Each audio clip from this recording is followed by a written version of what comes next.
I'm going to take you through a materials request from the beginning to delivery.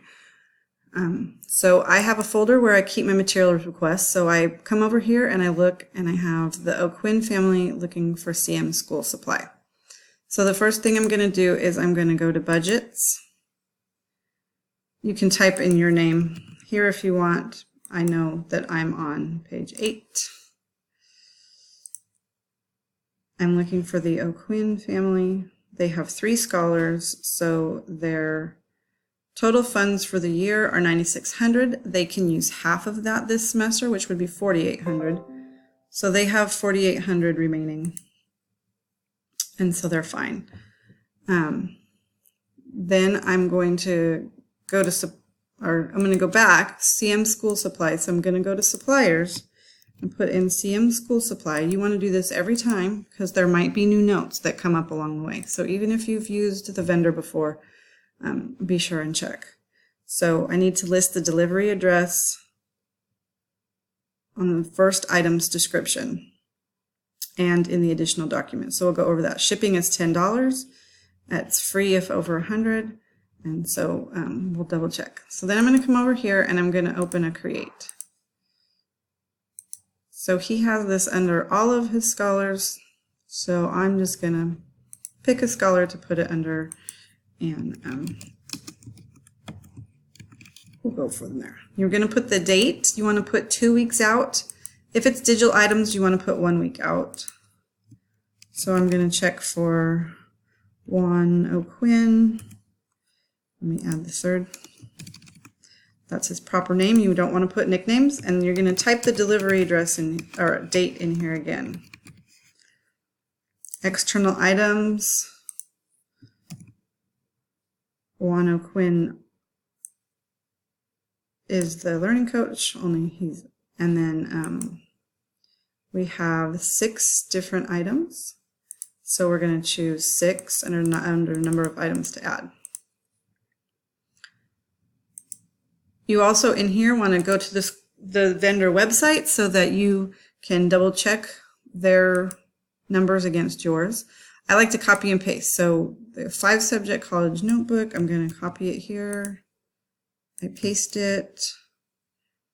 Then I'm going to go to the item number. I'm going to put it in here, but then I'm going to check it on this website and make sure.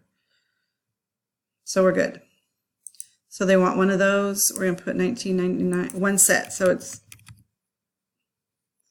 for that. Then they want composition books. I'll try and do this quickly so you all don't have to just sit and watch me.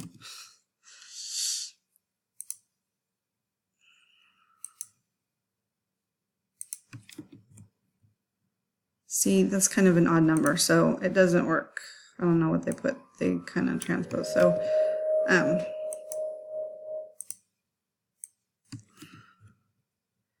composition books. I'm guessing that, oh no, that's teachers. Well, for the sake of moving on with this, I'll come back and finish it later. I'll just save it as a draft and then I can finish it. You don't need to watch the whole thing. So then we have $19.99. Then we're going to, do we need to add the cost field? So, and we do need to add $10 shipping. So we're going to come in here. You're going to do add cost field.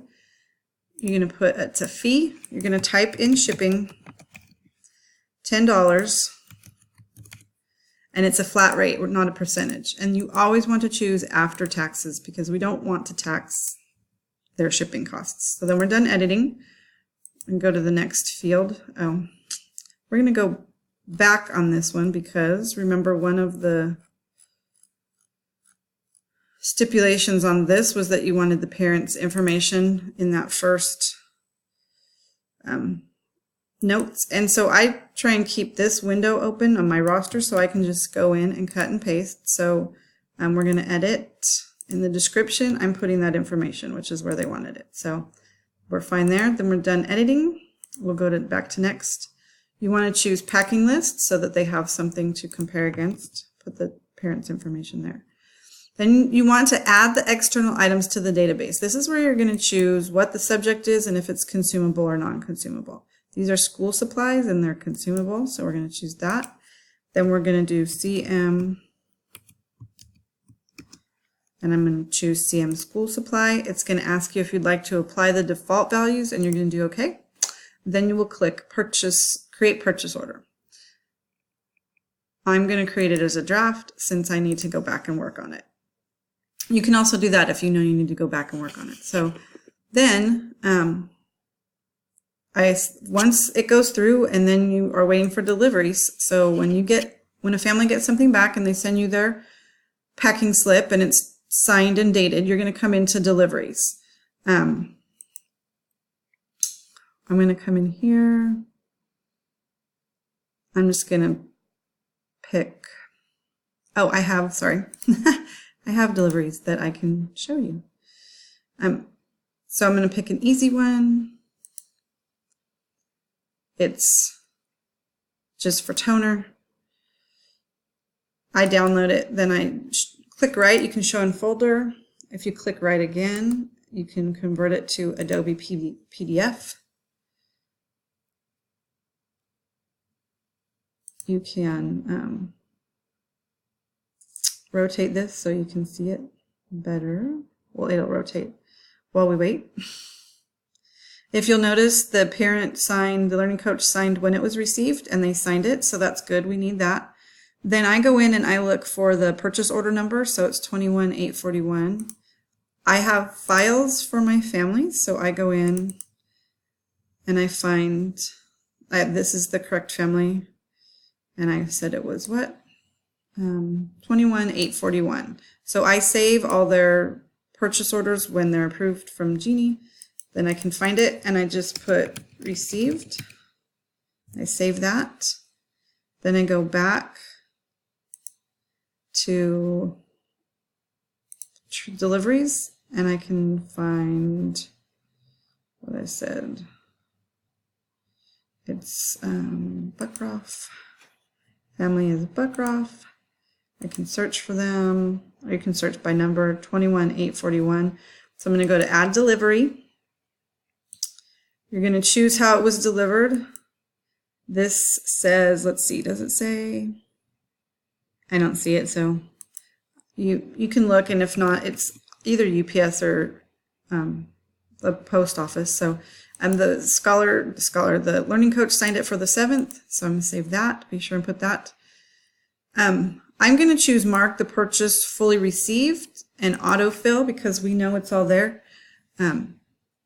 If not, some you might have to check off and some you might leave blank, in which case it would just be a partial delivery. You would not mark the purchase order as fully received.